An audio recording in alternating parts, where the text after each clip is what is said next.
आप सबको बहुत बहुत प्रणाम। एक छोटी सी गुजारिश ये है कि इतनी ज़्यादा तादाद में, इतनी संख्या में आप लोग हैं कि मंच को भी ये भ्रम है और मेरे मन में भी ये आकलन है कि इतनी भीड़ में कविता नहीं होगी। अब आपके और मेरे कंधों पे ये जिम्मेदारी है कि इस मंच पर वसीम बरेलवी साहब बैठे हैं, मुनव्वर राना साहब बैठे हैं। आज ये मुशायरा या कवि सम्मेलन हम 100-125 रात पढ़ते हैं पूरी दुनिया में। मुझे सुबह 5 बजे जाना भी है बाहर और दुनिया भर में हम लोग पढ़ते हैं।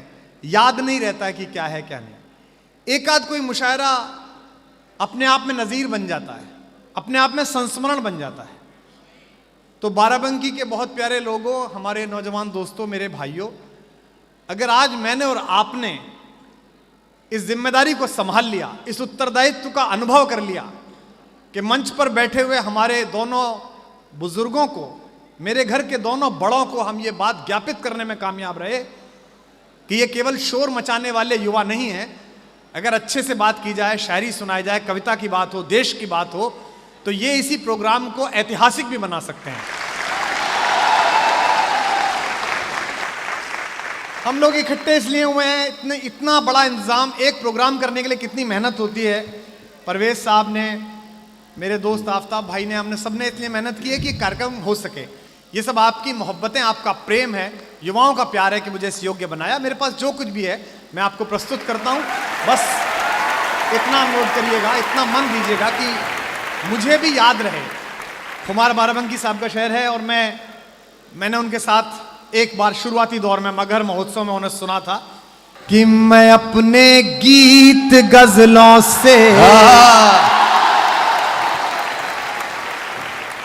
कि मैं अपने गीत गजलों से उसे पैगाम करता हूं। वाह वाह वाह वाह। जो व्यवस्था देख रहे हैं उनसे निवेदन है, ड्रोन को ले जाएं। हाँ आप, हाँ ले जाओ इसको, प्रोग्राम को रहने दो। बाराबंकी के लोग हैं, उन्होंने बड़े बड़ों के जहाज उतारे हैं, तो छोटा सा है कि मैं अपने गीत गजलों से उसे पैगाम करता हूं। वाह। उसी की दी हुई दौलत उसी के नाम। वाह वाह वाह वाह। हवा का काम है चलना, दिए का काम है जलना। कुमार साहब के लोगों, अगला मिसरा उठाइए, अपनी पंक्ति, अगली पंक्ति को उठा लीजिए। हवा का काम है चलना, दिए का काम है जलना। वो अपना काम करती है, मैं अपना वो अपना काम करती है, मैं अपना काम करता हूं। सीधे बैठ जाओ। तुम तो ऐसे लेट गए, जिले सुबानी अकबर लेट गए कि नारकली नाचेगी। अब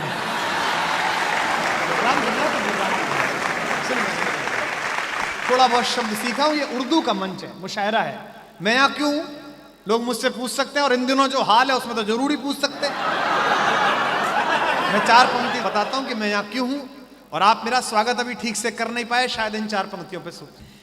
ये उर्दू बाज़्म है और मैं तो हिंदी माँ का जाया हूं।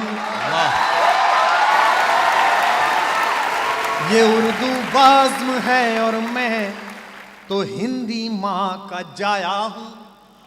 ज़बाने मुल्क की बहनें हैं, ये पैगाम लाया हूं।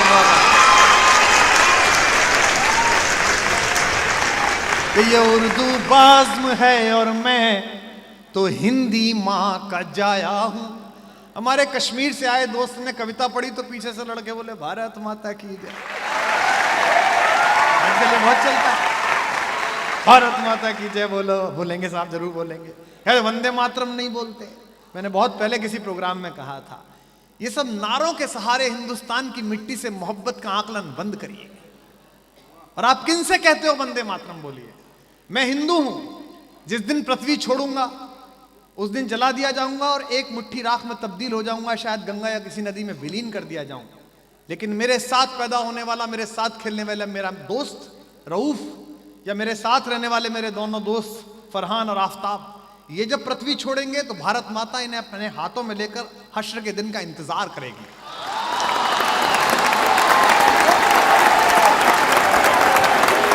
इससे तय करा रहे हैं आप कि ये उर्दू बाज़्म है और मैं। कोई भी एक आदमी इस मजमे में मायूस हो, ये जो बाजीगरी चल रही है सियासत में इन दिनों धर्म की, मजहब की, तो एक बात समझ लेना, हिंदी कवि सम्मेलन का सबसे छोटा बेटा अपने घर के बुजुर्गों के सामने कह रहा है, किसी की औकात नहीं है कि जमीन में नफरत का बीज बो सके, क्योंकि इस जमीन की तासीर ही ऐसी है कि नफरत के बीज को उगल देती है थूक कर।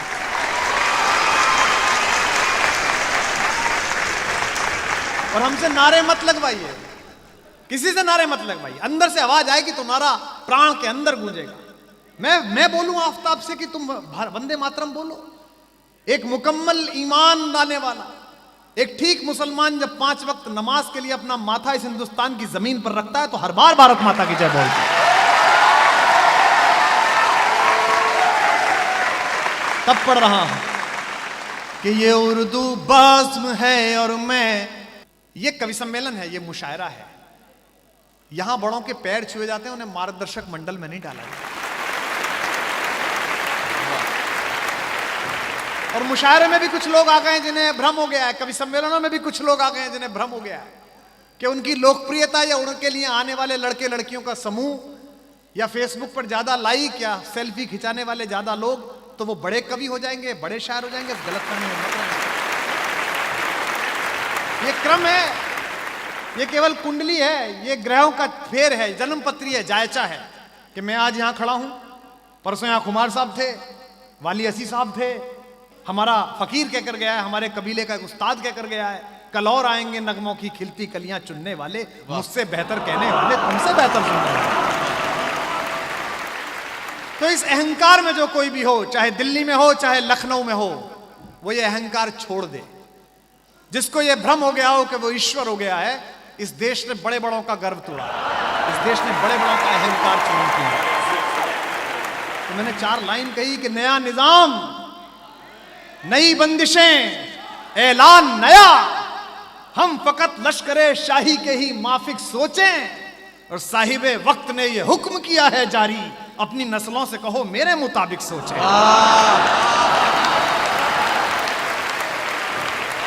कि ये उर्दू बाज़्म है।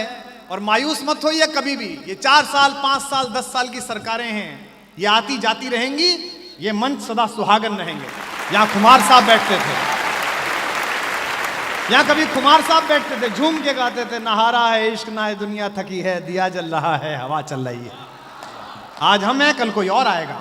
तब कहता हूं कि ये उर्दू बाज़्म है और मैं तो हिंदी माँ का जाया हूं। बाराबंकी वालों, ज़बाने मुल्क की बहनें हैं, ये पैगाम लाया हूं, मुझे दुगनी मोहब्बत से सुनो उर्दू ज़बां वालों। और अगली पंक्ति में मेरा स्वागत करना चाहते हो तो लखनऊ वालों को खबर हो जाए कि सांझी विरासत ने हिंदी के कवि का स्वागत किया। ये छत जैसी भी पड़वाई हो गोप साहब ने, ये हिलनी चाहिए। मुझे दुगनी मोहब्बत से सुनो उर्दू ज़बां वालों, मैं अपनी माँ का बेटा हूं, मैं घर मौसी के आया।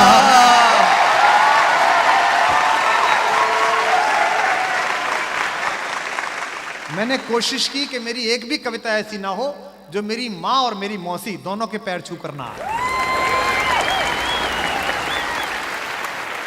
बुलंदशहर में एक मुशायरा हुआ था, तो एक मंत्री जी आए थे, तो सारे शायरों ने उनसे कहा कि मंत्री जी मैं आपकी तवज्जो चाहता हूँ, मैं आपकी तवज्जो चाहता हूँ।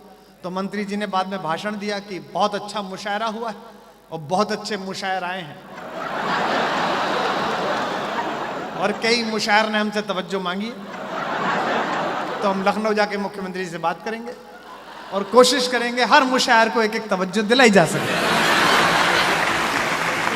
ये कमिश्नर साहब बहुत प्यारे आदमी हैं और ये गाते बहुत अच्छा हैं। हाँ, मतलब कि कभी ने सुनिएगा बुलाकर, या जब रिटायर हो जाए तब क्या करेंगे उसके बाद, यही काम है। तो कि ताल को, अभी मैं कल भोपाल में था, वहां जो डीजी पुलिस था उसने भी कविता सुनाई, जो दरोगा था उसने भी कविता सुनाई। तो फिर मुझे दिलावर फिगार याद आए जी। कि रफ्ता रफ्ता हर पुलिस वाले को शायर कर दिया, महफिले शेरो सुखन में भेजकर सरकार ने, एक कैदी सुबह तक फांसी लगाकर मर गया, रात भर गजलें सुनाई उसको थानेदार ने।